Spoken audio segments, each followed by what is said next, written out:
Good morning, everybody. Welcome to this amazing talk, dear students, researchers, science enthusiasts. We are the network of researchers on the chemical emergence of life. NORCEL. NORCEL was inaugurated in 2013 and based on in the UK in Leeds. We are pleased to present you the talk entitled Exploring Dark Molecular Clouds, the Cradle of Life's Building Blocks. It will be also available via Zoom. Everybody welcome who are in online. For the first time, NORCEL founder Dr. Sohan Jheeta will come to Mexico for 2 days of academic and student talks. The invitation to the other talk will be given tomorrow at the Instituto de Investigaciones Biomédicas at UNAM. Tomorrow's talk will be only presential, face-to-face. This presentation will explore how dark molecular clouds, such as the Horsehead Nebula, serve as prolific chemical factories capable of producing complex organic molecules under extreme conditions. These molecules may have been delivered to early Earth through comets and meteorites, playing a pivotal role in life's chemical origins. We look forward to your participation as we explore the molecular origins of life. Please.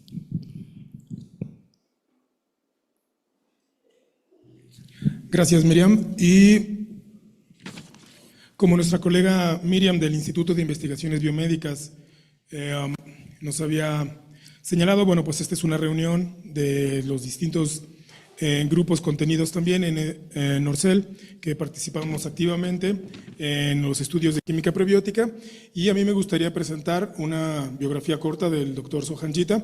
El doctor Sohan Jheeta tiene un doctorado en química prebiótica experimental, es fundador también del grupo Network of Researchers on the Chemical Evolution of Life, NORCEL, que la doctora Miriam Palacios Pérez de Biomédicas ya nos platicó un poco de este grupo.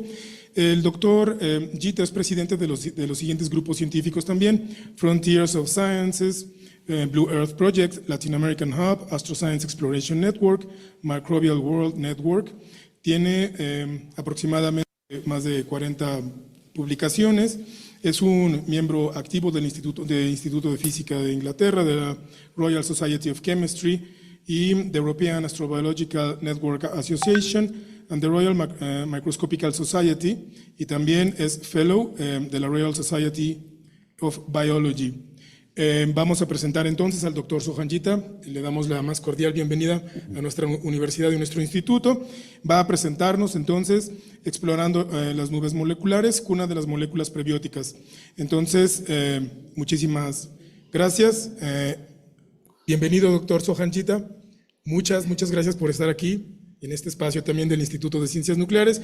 Mi nombre es Alejandro Heredia Barbero, soy investigador titular de este instituto y también miembro y vicepresidente de NORCEL. Thank you very much, and please go ahead with your presentation. Thank you very much for accepting our invitation to be here. Yeah, thank you very much, Alejandro. I'd like to thank Alejandro and Miriam for this invitation. Actually, it's been wonderful to be here and to their university, and okay, it's wonderful to be here in relation to having some discussion on various chemicals in space, and it'll become apparent what I'm talking about in a minute. But before I do anything else, what I really want to do is to tell you something about this new conference coming up, and this is Astroscience Exploration Network, and it's going to take place in connection with the NASRDA, NASRDA. This is the equivalent of ESA, the European Space Agency, or NASA, and we're actually collaborating with these guys and delivering astroscience education program type of a presentation in Nigeria. It's going to be both live and online as well. I hope you're able to do either one of them. We'd love to have you there. So let's move on because time's running out. Sorry for starting late. And of course, we've got this title here, Exploring Dark Molecular Clouds and the Cradle of Life's Building Blocks.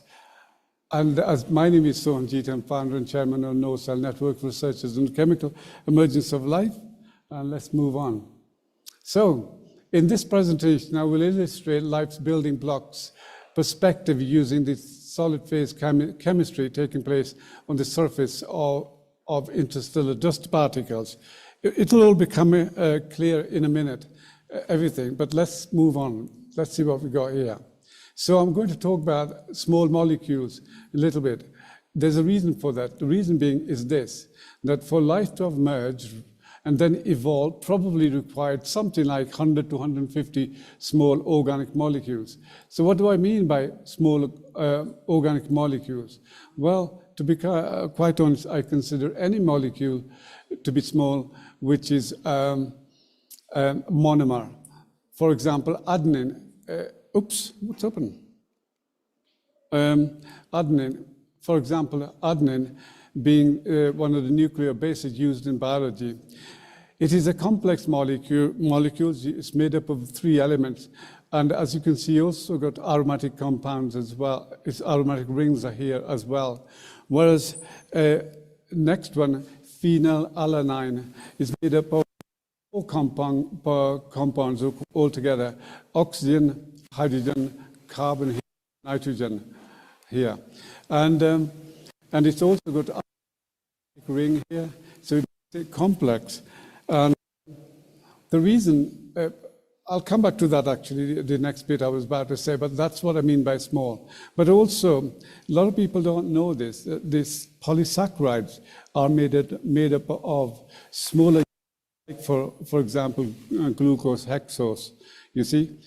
Those are made up of formaldehyde, and those are the monomers of sugars. So bear that in mind. So sugars were made from formaldehyde. And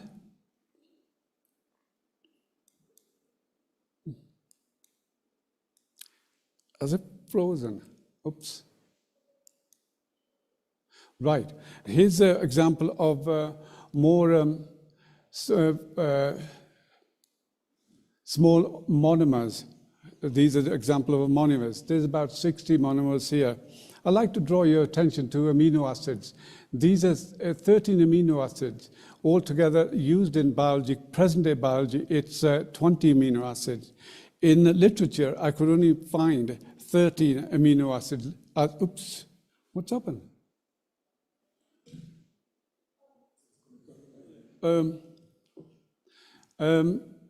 So in biology, only 13 amino acids are used. 20, but I could only find 13 in literature. These were the amino acids probably used by biology when it started on planet Earth. And I'm going to talk about where were they made, molecules first, before I concentrate on science, the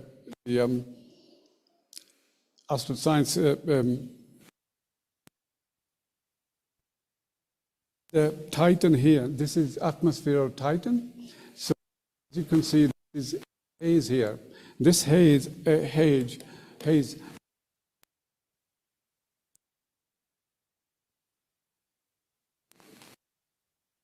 sitting on top this less dense. So within these two, you have trapped molecules, various molecules, and these molecules would be radiated by cosmic rays, gamma rays, and for example, X-rays, and also UV light from the sun and particle radiation from the Titan's host planet Saturn. And those particles within the magnetosphere of Saturn will be having effect on these trapped organic compound in this layer. And of course, it'll break bonds, then reform bonds, and then it'll rain onto the surface of the Earth. A lot of people seem to think that there is life on Titan. This is simply because there is what's called methane on that celestial body. But the thing is that methane's been around ever since the moon was made. But the question arises, well, why is the methane still there? It should have been destroyed by now, something like 4.3 billion years after it's being present on the surface of Titan. So it should have been destroyed, but it hasn't been destroyed. It's still there, some of it, but what's it doing there? Where's it coming from?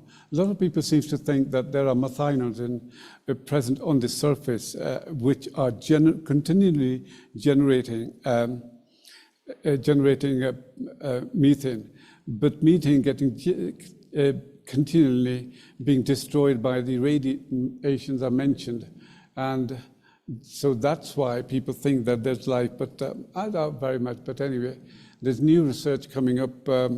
I haven't fully updated myself on that, but I will be on my next presentations that I do on this in this area. And the next one we can move up to is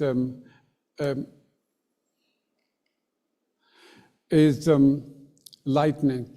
Lightning within plumes of volcanoes. There are two types of lightning: the one that occurs on deserts, and there's one that occurs within the smoke of volcanoes. The volcano lightning is much stronger than the one that's over desert, which is less intense. And so the molecules within these plumes, for example, like carbon dioxide, monoxide, sulfur dioxide, sulfuric acid, hydrochloric acid, methane, you get all of these gases, and also there's a soot coming out of the volcanoes as well. All of these lend themselves to form new molecules. So they rain back onto the surface of the Earth, and people seem to think that this may have started the emergence of life on the planet Earth. Then there is hydrothermal vents. So as you know, that Earth was formed something like 4.7 billion years ago, about 3 to 4 billion years after the crust was formed. This crust would have had plate tectonics. Within the plate tectonics, you would have had some sort of a kind of a volcano, like black smokers and white smokers in these hydrothermal vents. And but I doubt very much, that's my opinion, but of course a lot of other scientists would disagree with me that, because this requires a little bit more time than just to form a crust, but it also requires some sort of continent movement.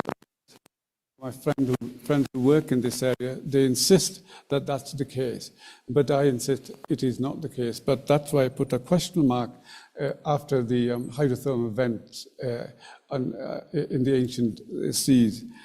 And then we can move on to small puddles of water. I haven't got a picture here showing it to you. There is actually a white smokers. I should backstep now a little. There are white smokers. These are the ones where the life actually people seem to think has started. They usually occur about a kilometer away from the black smokers, which is what we have on our present day Earth. Black smokers are something like 450 centigrade temperature, which is really too high, and it's also acidic. For highly acidic for life to have begun in this black smoker. So white smoker are much more friendly, biology friendly. So temperature is usually something, with friends here we can say 80 centigrade plus or minus 10. And and also it's alkaline, as opposed to being acidic. And people seem to think that this is where it took place. So this is to do with the hydrothermal. I'm talking about events, vents, not events, vents. So the next one, I'll go back to the puddles of water on the surface at the foot of volcanoes generally. And as you know that they have to be near the volcano, these puddles of water, because tiny little veins coming through the, bringing oxygen, all the gases through these bubbling into these small puddles. And people seem to think that molecules were made like this, and that went on to make life. And then finally, impactors. Impactors such as meteorite, comets, and asteroids. These impactors actually generate a huge amount of energy when they hit Earth. And as a meteorite hurtling towards the Earth, head of the asteroid would be heat up to in excess of 2,000 centigrades.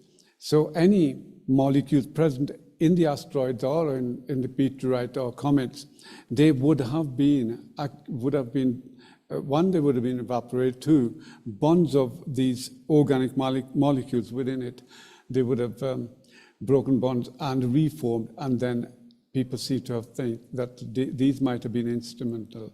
By the time it hits the Earth, the energy cannot be measured in any humanly conceivable way. Like, for example, you measure it in terms of nuclear warheads. How many nuclear warheads does it take? These objects generate in excess of hundreds of tons of energies generated by these, and you can imagine they can generate heat and other shock waves. They would have got broken bonds. Those organic molecules on the surface of the Earth, as well as those were in the comets themselves, impactors themselves, and they would have broken bonds and reformed, and then people seem to think that molecules were made in that way and would have been delivered onto the life would have started then. But of course, there are other ways as well, and one way is astrochemistry. And let's talk about astrochemistry because that's my special subject. So Gilmore and Shefton wrote a book in 2003 entitled An Introduction to Astrobiology. They reckon that something like 1.6 centimeter to 1.6 meter thick layer was formed all the way around the whole of the Earth with these organic molecules. And from this, I can surmise that 95% of the life's building blocks or the organics would have actually started the emergence of life. The chemistry taking place in the sense of astrochemistry is phenomenally more compared to all the other the ways that forming I mentioned in the previous slides. So I think it's highly probable all the molecules were generated via astrochemistry, but that don't actually really denies that there wouldn't be any molecules formed according to previous slides. There could have been, but majority of them what high chance that it was astrochemistry that brought about the emergence of life on planet Earth. So let's move on now. So space is not empty, and you got structures like these. These are called dark molecular clouds. They're also known as dense cloud, because it becomes clear in the next slide why are they called dense clouds. And so space isn't empty. And also these things are contained within places called interstellar medium. So they're within a interstellar medium. So here's you got Eagle Nebula. Nebula is just a fancy name for a cloud, and technical name, in fact. And within that, you have these pillars of creation nebulas. So just so you know that a bit of terminology I was giving you before I moved on to the next bit. So although Barnard 68 looks dark here, you can see that there appears to be nothing. And Herschel, in his days, he said there were holes in sky. And when he looked at it in his telescope, of course, these photographs are taking really, really sophisticated cameras and huge telescopes. But in his days, they had a big telescope, in that, according to their time, of course, but they were only looking with their eyes. With your eyes, you would only see black and white. So it's no wonder that Herschel called it holes in the sky. But we now know that in Barnard 68, it's not true, because if you take photographs with infrared camera, lo and behold, what you see is see through it. Can you see these thousands of stars beyond it, beyond Barnard 68 nebula. And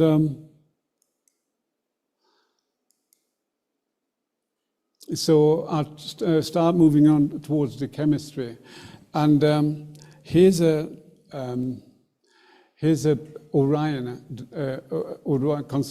constellation of Orion. And I do know that in this country, it would be seen as is presented here. But in the next slide, overlay, I should say, it's not slide, overlay. I'll show you how it looks like in Ecuador, because I've seen it. But I have taken a photograph in Australia. I did astrophotography in Australia. My camera wasn't still strong enough to discern colourful, wonderful, like the Betelgeuse here, orange, and Rigel here. And if I move it on, it gives you more stars in that region. Here they are. And it was unable to discern these wonderful colours. But still, you need a lot more sophisticated technology, and sometimes you need different filters in order to see it. So you might use to see red. You will use red filter to see the red light coming from a star. So in the olden days, that's what they did. They used various filters in order to make a composite of image. What you're seeing, I've seen this Horsehead Nebula. Here it is. I've seen this and with a 4-5-inch telescope, and of course I could only see it black and white. Just so you know. And I'll come back to this. Oh, here's the next slide. This is what you see in Ecuador on the equator, and normally I ask a question like, what would they look like in Australia? Anybody want to have a guess? What would this Orion would look like? Here's your Betelgeuse, here's your Rigel. So where would the Betelgeuse be? Just to tell you a little bit upside down altogether. So Betelgeuse would be here, where the pointer is now, and Rigel would be where Betelgeuse was. And this is the Orion sword. It'll be pointing up rather than sideways here. Of course, it was down, pointing down in the previous overlay. Okay, let's talk more about these Horsehead Nebula and what makes them special for chemistry. These Horsehead Nebulas are actually radiated by particle radiation, as written here, atomic hydrogen, you got proton, you got deuterium plus, and then alpha rays and so on. And you've got also radiated by our electromagnetic radiation, EM, electromagnetic radiation. In particular, UV light. But I should let you know that really particle radiation has energy generated in the region of 50 to 100 giga electron volts. Electron volts is one way of measuring, not just, it's like joules. Joules is a weird number. I can't go into that because in the interest of time, but if you compare the two units exactly the same, you'd end up speaking about electron volts rather than talking about joules. Another one thing, although I said used EM radiation, but strictly is not true. But I like to have a categorize as particle radiation and electromagnetic radiation, making them two distinct way of doing it. But that's not strictly true, because gamma ray and X-rays, they actually really knock out the deep set molecules in atoms or in the electrons within these various chemicals. And bring about the, I'll talk to you about that later in a minute, right? Rather than get bogged down here. They're made of 80% molecular hydrogen, and so although I called it dark molecular clouds, of course, they're also called dense clouds as well. Dark because they are dark, they look dark like this in a general, but if you take photograph in special way, you'll see that they're not really dark in a minute, which is next overlay. And of course, so molecular, when we use the word molecular, we're talking about two hydrogen atoms, the gas, we're talking about H2, that's what we say molecular. Of course, you would also say dihydrogen, which also means the same thing.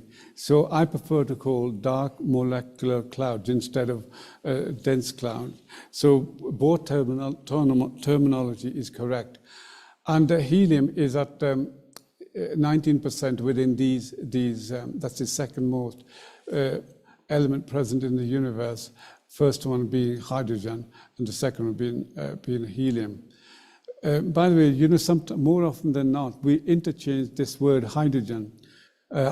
We have to make it clear for people, what do we mean by hydrogen? So chemists would, when they talk about hydrogen, they would be either talking in terms of dihydrogen, or they'll be talking about molecular hydrogen. But to you and I, we would say, I breathe oxygen. That's the same comparison with hydrogen. We're actually talking about molecular hydrogen. But of course, when chemists talk about it, they say hydrogen to mean atomic hydrogen, H, just a symbol, HO with this one proton and electron written like so.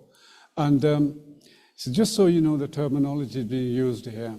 And of course, 80 plus 19 makes it 99.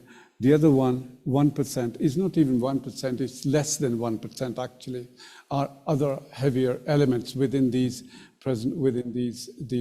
clouds. For IDP stands for interstellar dust particle. For every million 10 to the 6, that is, million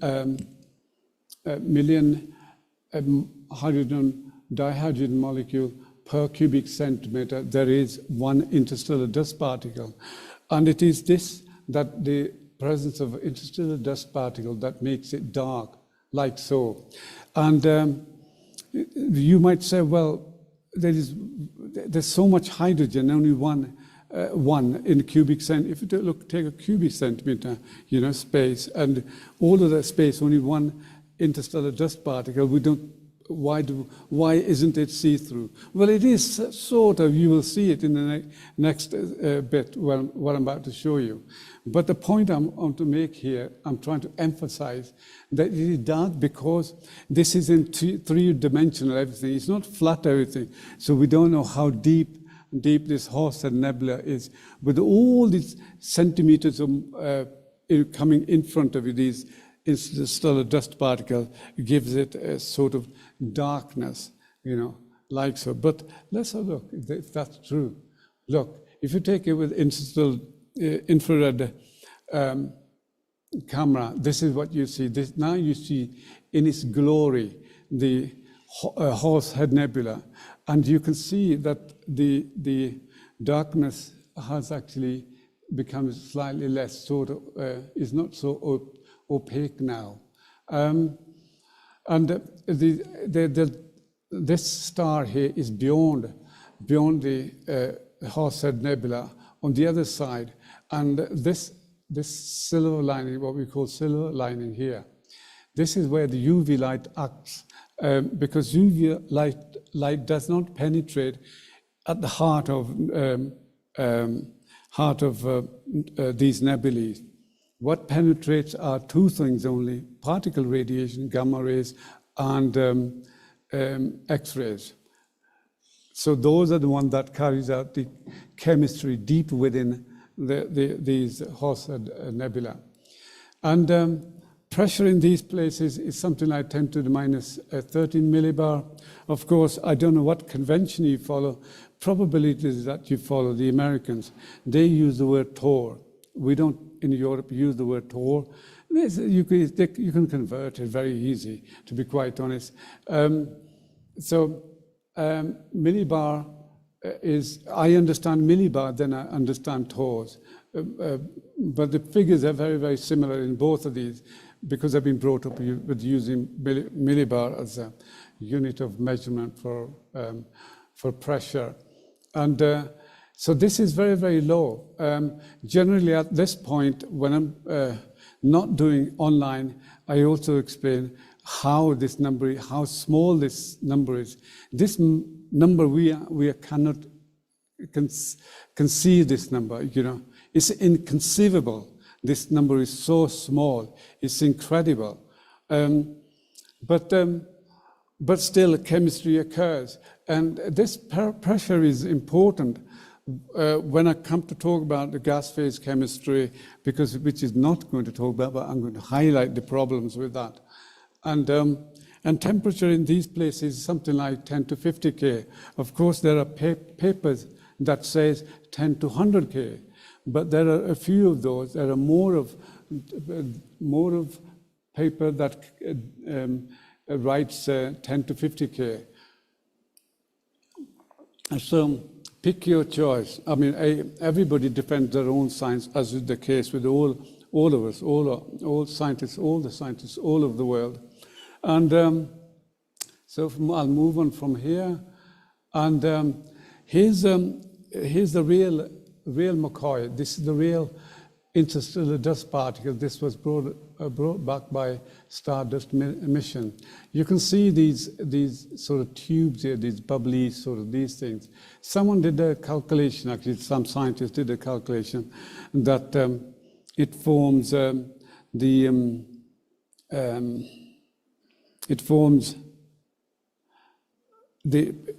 I think you'd understand soccer pitch. It's soccer pitch. The area, these convoluted in these interstellar dust particle, and this surface lends itself for doing serious astrochemistry on that surface. So size, football pitch size. This is 0.1 micron in size altogether, and generally the less than 0 by the micron is old-fashioned unit. Of course, modern day unit is micrometers, and And they're made up of 80% silicate and the rest being carbonaceous materials. That is organic materials we're talking about. And the water is the most stickiest molecule in the universe. If you go home tonight and you go into your fridge, into the ice box and pick up an ice, and you find that it sticks to your finger. This is because it is very, very sticky, and the stickiness is because of the lone pair electrons that it has. And that what makes it sticky. And the molecule I'm talking about, of water molecule I'm talking about here, by the way. So it sticks to the surface of these interstellar dust particles and forms what we call icy mantle. It's just a fancy way of saying icy. Or by the way, this interstellar dust particle here is also, it's not like the one that you ski on. Not that kind, not the time that you get it out of your ice box in fridge. It's actually a bit like woolly. We say morphosite. People just want to be funny about these things, but anyway, it's a bit woolly. It's kind of amorphous. It has no shape. It's irregular shape, you could say. All right. So 25% of the chemistry occurs on the surface of these, and the rest being other 75% is gas phase.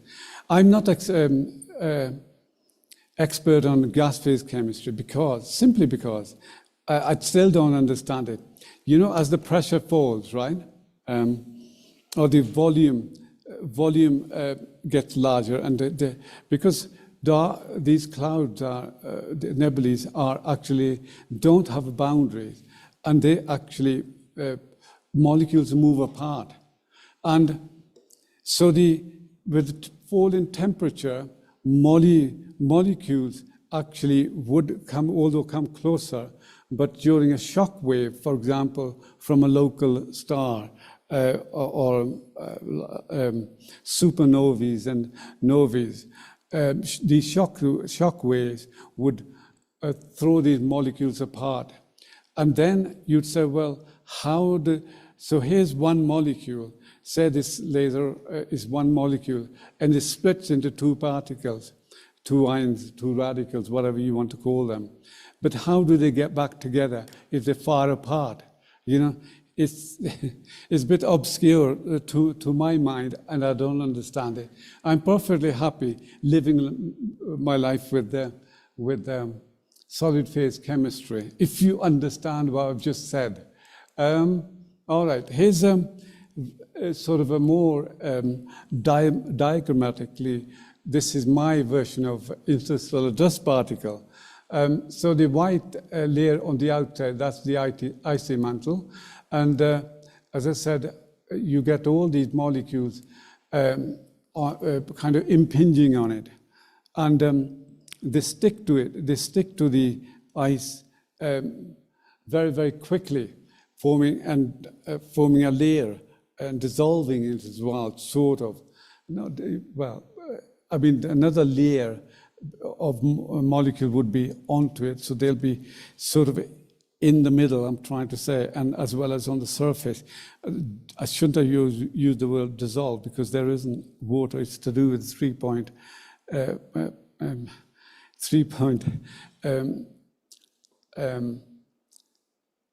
about the water itself.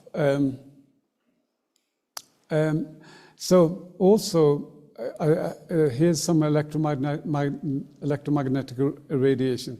It impinges on it. So here you'll be talking about the gamma rays and X-rays. And of course, here's on this side I've shown particle radiation impinging on it, breaking all these bonds. And once they reform like formic acid would be coming off, and formaldehyde will be coming off.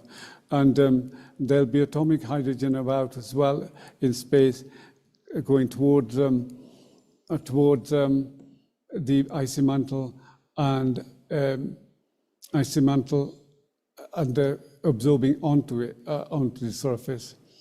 And one of the unknown question to date actually is. And if you found it, we know what the universe is if you know the answer. And you've probably be known more than Einstein, Newton, Galileo, Darwin. I mean, for the entirety of life's longevity of Earth, people will remember you. We don't know how dihydrogen is formed. This is simply because after about 300,000 years of universe inflation, not Big Bang, inflation. We don't use the word Big Bang, we talk about inflation nowadays. So basically, after 300,000, you'd only have electrons and protons around, and electrons and protons could easily get together because everything would have been sort of closer. But once they form atomic hydrogen, that is a neutral particle, which is hydrogen with its one electron. Question becomes, how do the two hydrogens get together? The thing is this: when you sort of bring them together, and I need to draw energy diagram in order to show it. Actually, I might do it for the next talk. I will put the overlay on this to show energy diagram. That if you bring the two atoms of hydrogen together, so as you come nearer and nearer, the energy builds up between these two. Once they touch one another, in order to exchange the energy, bring the electrons into the common orbit, it actually explodes apart immediately.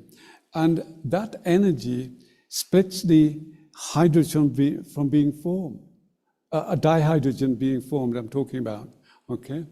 And in the present day, a present day knowledge of this formation is called three-body reaction. It was discovered by Chapman in the 1930s, British scientist. And so you have two hydrogen coming together, and they kind of move along towards one another. As soon as they touch one another, they form dihydrogen. Any energy generated would be absorbed by something like this interstellar dust particle here, and you call this three-body reactions.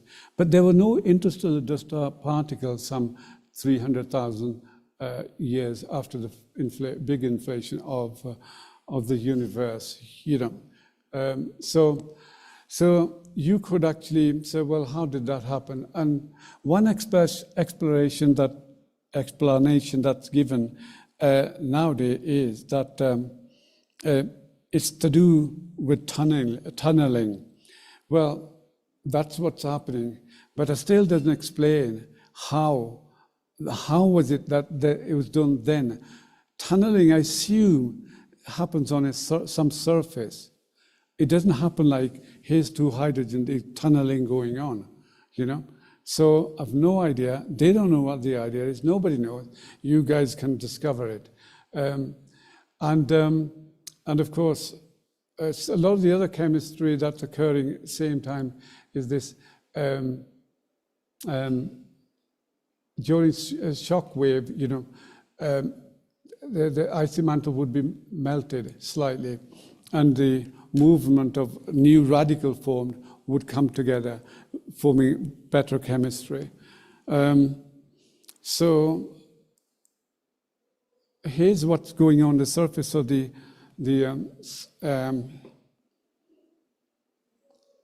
ice. So these are ices here, both of these are ices on the right-hand side. And the top left box is to do with the photons, UV photons. That's another way of writing. We simply, sometimes we say UV photon, other times we say UV light. Same difference. And so as I explained to you, UV light actually only does damage on the surface of, in this case, it'll be interstellar dust particle. But of course, these interstellar dust particles would have been present on in the silver lining of the dark molecular cloud, what I was talking to you about earlier on. And Whereas here, in energetic particle, they can go deeper into the ice. And what they really do is to knock out the deep set electrons within the molecules that formed ice. It's not just the ice, it's the other absorbed molecules within the icy mantle. And these electrons that are knocked out deep set, they go on to do the damage elsewhere. What I should have done actually is kind of formed another line here, or another line coming in this direction, about there. And only to show that electrons are moving about in the ice, and they actually make chemistry happen. Electrons carry high energy, as you know. It'll be in an excited state, these electrons. And generally speaking, the energy that serious chemistry occurs within something like 5 kilo electron volt. That's the type of energy you need. Less is better. Anything above that is sort of a suspect, you know. It doesn't happen much. And so that's the energy formation, the molecule formation on the surface of dark molecular clouds. Dust particles. So here you have, just to showing sort of childish clouds, just to show you, all of these are you could say, kind of where UV light is active, and whereas this dark interior of this UV light may not reach, and therefore no chemistry. But of course, the particle radiation would reach. And you know that that's happening because aurora borealis, they're the one is example of particle radiation coming into the atmosphere, Earth's atmosphere. And well, how do you know there's evidence in space? Very, very quickly. I hope somebody's keeping time for me. So Murchison meteorite is one example. Quickly, here's the burgundy colored spot there. That's a chondriole. Within these you'd find that if you take a drill and you gently grind into it, very gently, not like this. This is simply because drill will generate a heat. It will break the bonds on some molecules, and thereby doing its own chemistry. So that's not real chemistry. And so you do it gently and produce some powder. You put that powder in pestle and mortar, and then you grind it. I should have said mortar and pestle. So you grind it. Also, you add acetone to it. All the organics will dissolve in acetones, and that will go on to, if you do HPLC on it, high performance liquid chromatography. Nowadays you can get 3-dimensional HPLC as well, really sophisticated apparatus. And they can tease out even the hidden molecules within a molecule, within a curve. And you can actually turn this such that there'll be another curve behind the main curve to show you that other molecules are formed. So the modern HPLCs are really sophisticated. And to date, we have discovered a huge number of compounds in these, including the 5 nucleic acids used in biology on Earth. Only 17, by the way, I have it known, only 13, only 13 amino acids, as I pointed out much earlier on. And then you get something like this. This is radio telescope measurements for this antenna, and you pointed out dark molecular clouds such as Horsehead Nebula, and then you tweak it to certain wave numbers. Wave number is just a fancy way of saying frequency, just reciprocal. The two things are, and wavelength, I should say. So they're just reciprocal of one another. So in this case, for example, carbon dioxide has a wave number of the ones where I'm not going to read them out in the interest of time. And also it will produce a trace like this shown here. And you can see all of these molecules being produced, as well as carbon-13, present in far-off structures such as the Horsehead Nebula. And of course, how do you know that they're happening? Well, this is an example of carbon dioxide. Carbon dioxide actually vibrates, like if I do with my arms like so, it'll vibrate. And every time energy impinges on my arms, it actually contracts. So my body would be carbon, my fists would be the oxygen, it will contract. This is the excited state of carbon dioxide. Of course, if I asked you to stand on one leg, you will not be able to stand on one leg forever and a day. You'd have to emit some of this energy. So they do emit some of this energy, and it goes to ground state. And the energy emitted are in these wave numbers for carbon dioxide.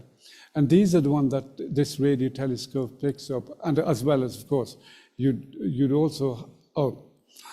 So let's talk about just a quick sentence on these wave numbers and so on. Each molecule produces different wave numbers. Okay, each molecule is to do with a functional group. So if you have, for example, here's a methanol. You can see there's methanol here. It will have a different wave numbers. And ammonia would have a completely different one. And so what I'm actually trying to say is that something like, say, aspartic acid, it has both alcohol, that is OH, and acidic, COOH molecule, and as well as it'll have CH3, methyl group as well. So all of these would have a different numbers, wave numbers. And to decipher them is very, very difficult. So you really have to tune it sensibly. You can't just point it out and measure everything. You just will not be able to decipher anything. But you really do have to have a bit of expertise, know-how behind to find these things, what the molecules are. Of course, then you will tally up with chemistry being in the lab, which is this gray diagram showing, and this is what I will be concentrating on. Before I do that, let me tell you about the space, Stardust space mission here between 1999 and 2006. This is the one that went to the Wild to fly by Anne Frank comets as well. So what happens is that, like if the sun, if this my laser here is traveling this direction, and the sun my fist is the sun is traveling, and what it would do is that all the volatiles and the interstellar dust particle would actually be dislodged, and it'll produce a comes, or tail, as we say. And in the spacecraft Stardust went to visit this Wild to. I know it's written wild. I think this is a Dutch scientist. He liked to be called Wild, as I understand. And so basically, it went through the commie, and out popped the gel on a pottery dish. Well, of course, pottery dish is not in the sense of like it made of plastic or glass. It'll be steel one, like a cap sort of. It opened up, and as it went through it, it scanned, had all the particles impinging on it, and we found that was the particle I showed you, the one on the earlier slides. It was because of this mission here, they found that what it was like. And we also found on that interstellar dust particle, there was a glycine amino acid. This is the first of the 20 amino acids used by biology on Earth. Okay, so now I'm going to start talking about the astrochemistry part of it. I'm not, what I'm going to do, I go through this very quickly, just to show that how these you've got the wave numbers on the coming molecules coming on the surface of the interstellar dust particle, and then you've got these wave numbers would be appearing here. It will be round bracket what's being measured. So here it is, guys and girls. So here's the original Gibbs diagram, what they measured. So here you go. So you got water being top one, right? And then you got ammonia, methane, carbon dioxide, carbon monoxide. I was giving a talk in Western Turkey University about 4 days ago, this same talk.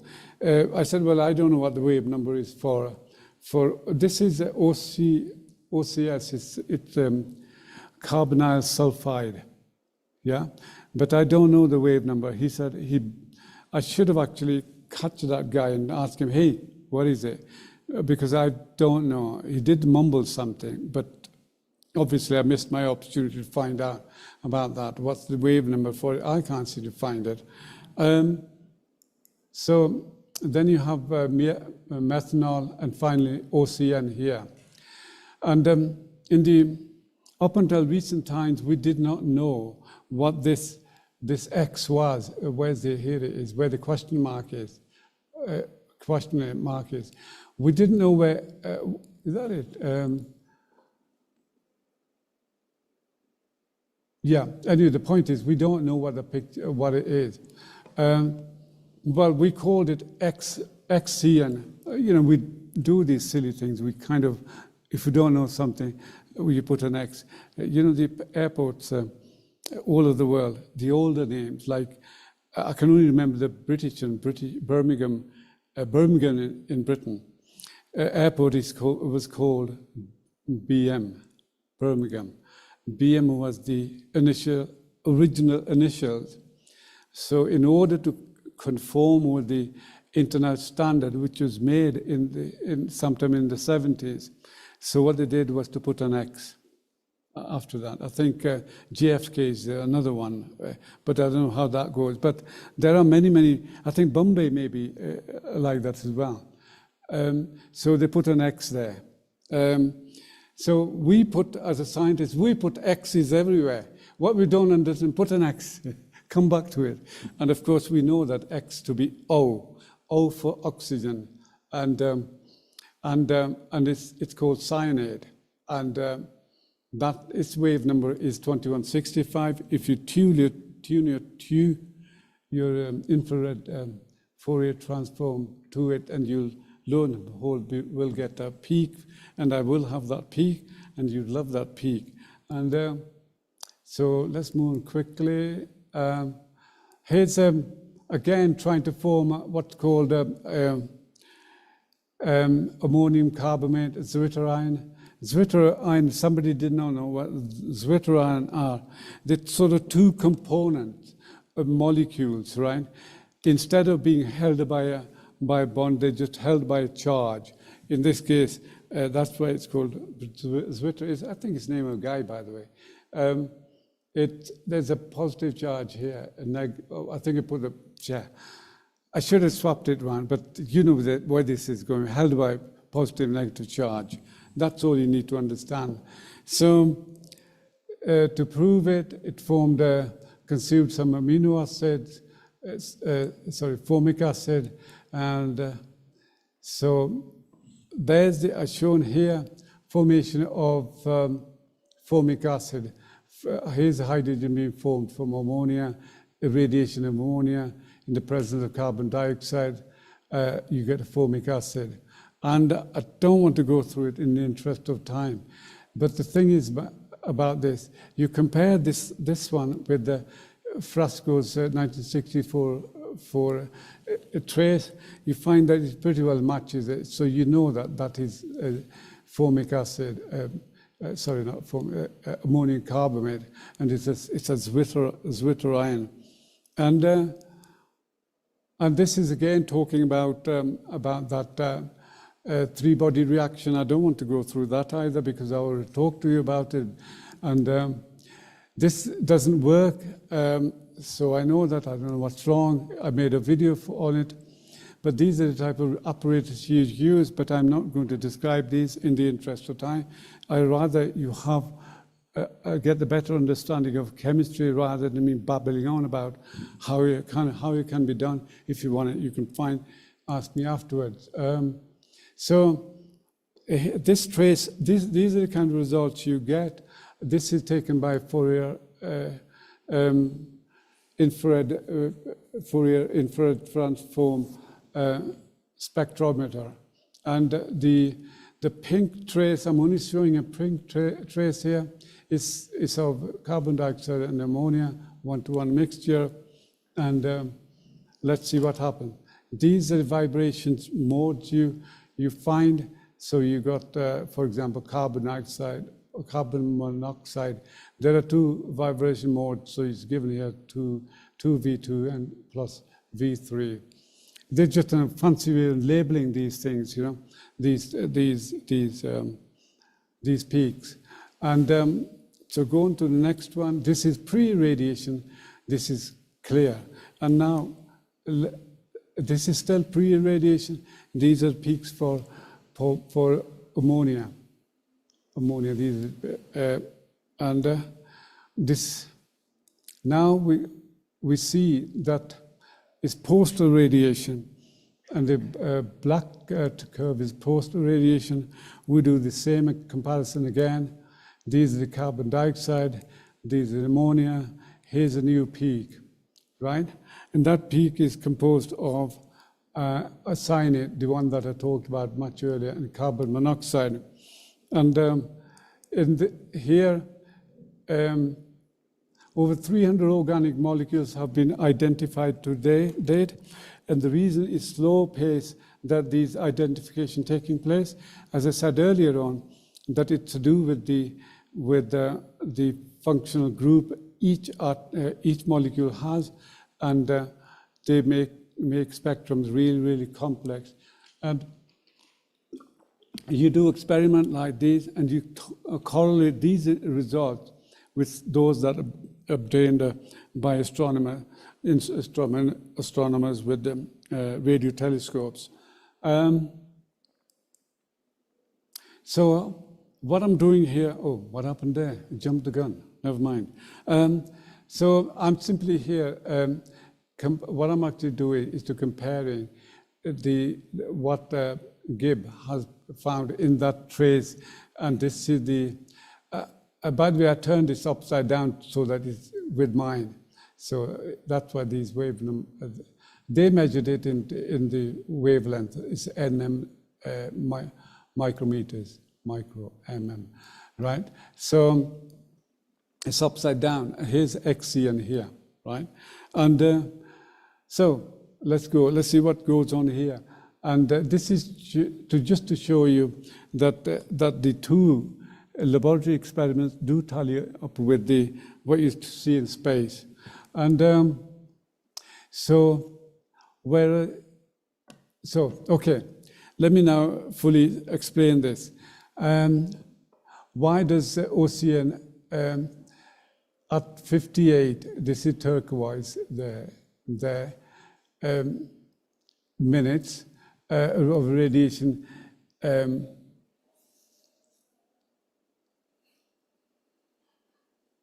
compared to this here pink one, 58 minutes, you'd think it would be more. So OCN curve should be here, above it. But it's not actually, it's less. Why is it less? And so it's because, it's because of it's being broken down. It's being broken down into carbon monoxide, because carbon monoxide, look, it's less here, OCN. It goes all the way to the top. It surpasses turquoise here at 17 minutes. And so you know that OCN is being broken down. And okay, let's move it forward and see what's going on here. So what you can do, one thing that we did do is to measure area using origin package. These are Gaussian curves, you can measure them. And rather than math, you can do it by hand as well, but it's better to get a package that does it quickly. And you can measure this here, and you draw this. And the energy is the time of radiation here, and the area under the band. And you find that the black is the carbon monoxide is increasing, and the OCN at certain point is starting to decrease. You remember I told you it's broken down. It's broken down into carbon dioxide and nitrogen gas. You can't see nitrogen gas because it's called a homonuclear. In other words, you cannot detect its vibrations because the moment charge is the same all over. And you have to use a special way of finding that out, like, for example, mass spectrometer experiment to find that out. But the point of people have done that. We know that that's nitrogen there, and OCN converts it to carbon monoxide plus 2 electrons, whereas the blue one stays the same. It's just to give you a sense that there is some chemistry taking place. There are some changes going on, you know. And let's move on further. And but if I go back, if you were to add these two curves,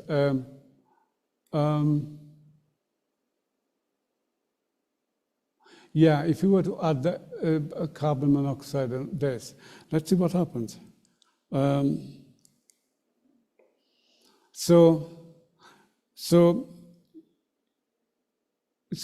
yeah, that's right. That's what I'm saying here. If you add red and black curve here, and lo and behold, you get this green one here, carbon monoxide, just to show you that the carbon monoxide was coming from the destruction of carbon dioxide, OCN. That was the only objective here to show you what's going on. And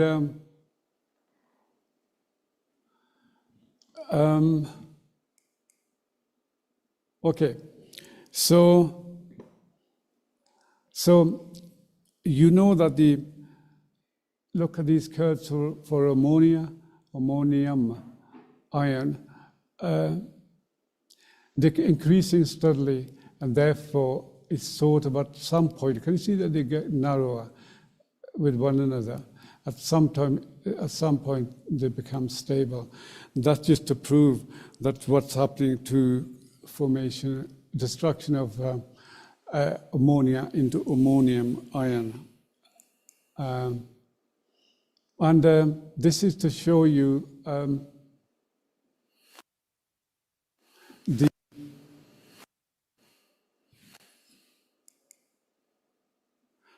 you know, I'm so sorry, I've forgotten. This is just to remind you about the formation of zwitterite, that's all. But I can't say any more about that, actually. Anyway, let's move on. There's only got 2 slides left. So this one is to do with we're comparing radiolysis, the particle radiation, radiolysis experiment here, and using carbon methanol. So we get chemistry. We're doing radiolysis again, using ammonium and methanol, you get organic chemistry. Using photolysis, that'll be UV light. And photolysis of methanol, again, you get the chemistry. And you got somebody called Ferris, and he measured the tail of chemicals in a comet's tail, and you observed some chemistry in those as well. Then precursor on IDP, precursors on the IDP, that would be the modeling. And you can see that modeling shows chemistry does takes place on the surface of IDPs. And this is just revisiting, just reminding you about takes place on the surface of an interstellar dust particle, and we found glycine amino acid. And I think that, sorry, let me just explain this as well. So radiolysis and things like that, that's to do with the last guy I talked about, the IDP, what's going on IDPs. And here we're comparing experiment done by a guy called Milaruri back in 1953.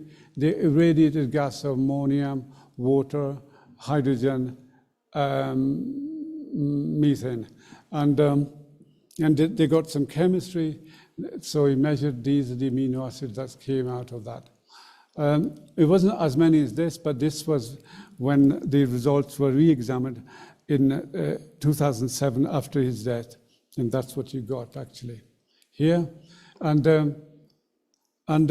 of course, it's comparing Uri Miller's experiment with those found in protein found on Earth in proteins. So these are the common amino acids here. And these are the ones that found in meteorites as well.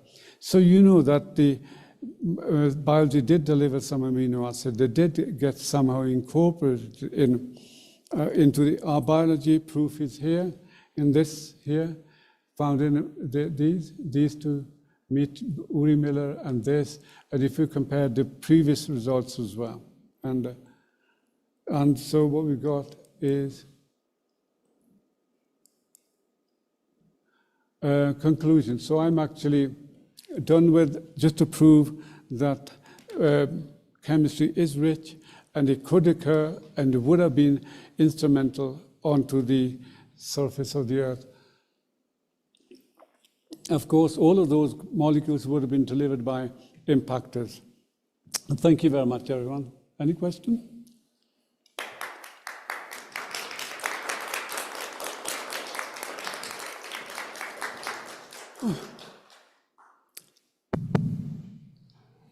Dr. Sohan Jheeta, thank you very much for your nice talk. And let's go for the comments and questions. Do you have some questions here in this auditorium? Well, Mario, go ahead.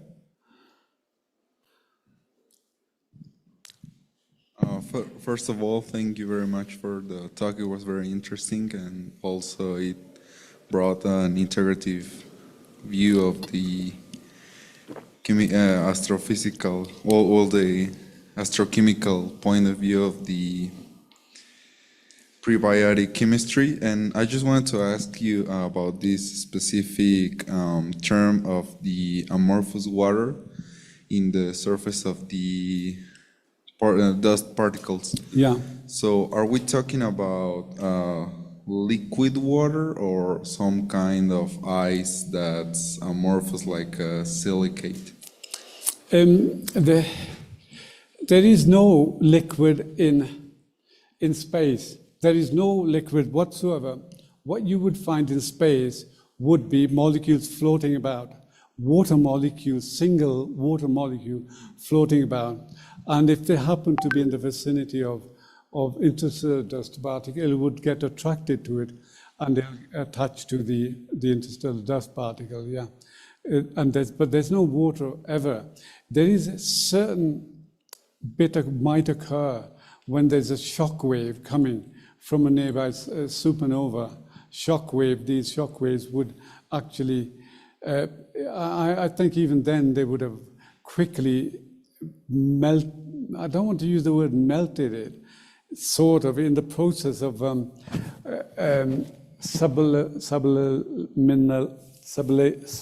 can't seem to say that word. Yeah, thanks. Yeah. So basically,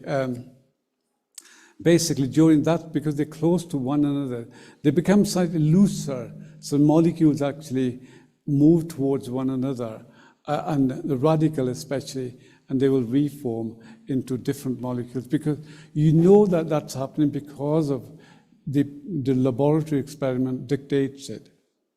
Yeah, it happens in laboratory. Okay, thank you very much. Muchísimas gracias. Thank you very much. Who else? Okay, Brian. Thank you, Doctor.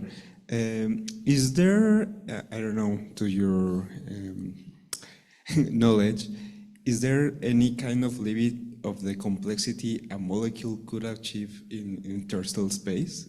I mean, there's a lot of energetic processes that can break molecules, but is there's a limit? Because I remember some years ago that we found like a 20 long peptide inside a comet, no? Something that we never thought could be happened. So is there a limit? You could conceive a limit on that? No, it's not. I mean, but, you know, it's oyster is your world. You know, it could be any number of. There could be. But it's the matter of sort of detecting them. More often than not, they occur in a particular part of the curve on these traces. And that particular, I can't remember the wave number that it happens at. And we think that that's where more complex molecules would be formed. This is what the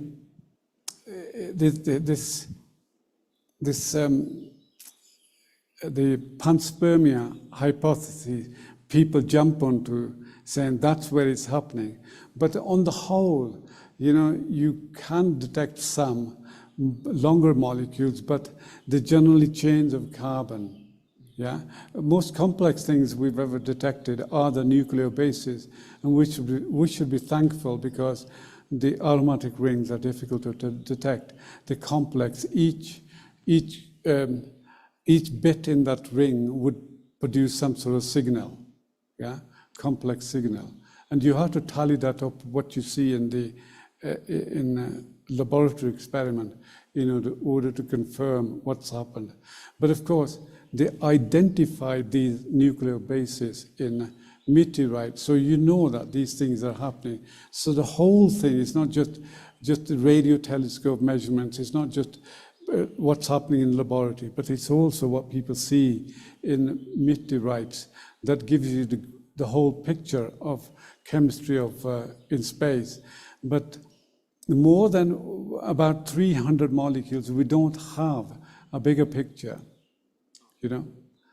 Thank you. So that's it. Thank you, Brian.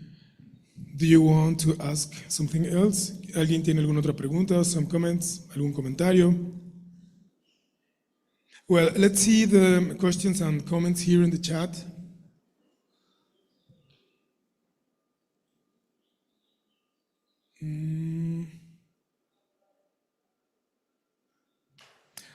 Adrian says tryptophan is another amino acid. And Eduardo, thank you very much. Thank you very much for sharing your knowledge with us, with all of us. Here's my question. Thinking in terms of molecular evolution, what are your thoughts on nature's apparent preference for producing only L amino acids in the proteins of living organisms?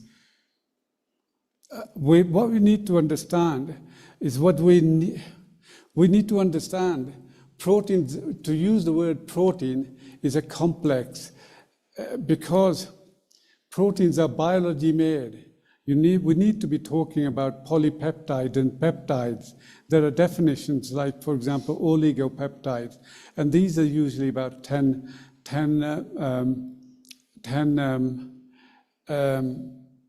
amino acids long, and which means that that fits in with the remit of 13 amino acids, what I identified, which means that these amino acids could have been instrumental in the emergence of life.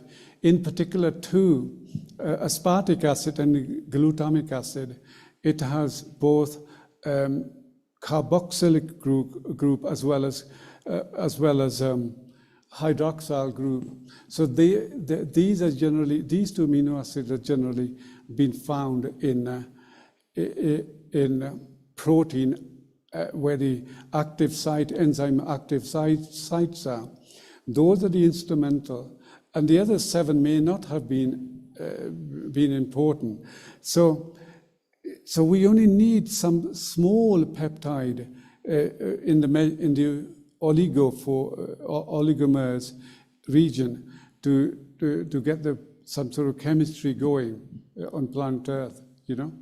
So yeah, that's all I can say on that, you know, because I've not written all of this up, but I will one of these days, you know. Yeah. Very complex question, by the way. Yeah. Adrian says, the typical density of a gas in these clouds, it's around millions to thousands of millions of atoms per cubic meter. Earth atmosphere has around 10 to the 25 per cubic meter. Interesting that biological amino acids are of the L isoform, but deoxyribose, the sugar in DNA, exists as the isoform in nature. Then Adrian says again, astronomical measure molecular emissions from molecular clouds, such as methanol, can be observed in different transitions, including 6.7 gigahertz, 12.2 gigahertz, and well, another frequencies. Okay, and that's it. We have no more comments or questions in the chat. And do we have more questions or comments here? ¿Tenemos más preguntas o comentarios aquí? Just to read about the one about the measuring 10 to the 25, because I'll have something to say on that. Go ahead, please. Just read it out. Read out again. The typical density of a gas in these clouds is around 10 to 6 to 10 to 9 atoms per cubic meter. It's not 10 to 6. It's not. It's not. But you can actually work out Boltzmann's equation, because if you know the temperature and you know the Boltzmann equation, and you know I quoted around about 10 to the 13 and 10 to the minus 13 millibars. So you know the pressure, we know the volume. We would use actually, what's his name? Avogadro number when you're calculating all of this into it, you're factoring into it. But for my suspicious feeling that it may not be what our gentleman or lady said, but clouds are divided into 4 different types. So you have dense cloud, you have I can't remember what the other 3 are because I specialize in dense clouds, yeah? And one of the clouds has the lowest number of molecules, recorded, yeah? Mm-hmm. Muchas gracias. Thank you very much. Adrian, do you want to say something?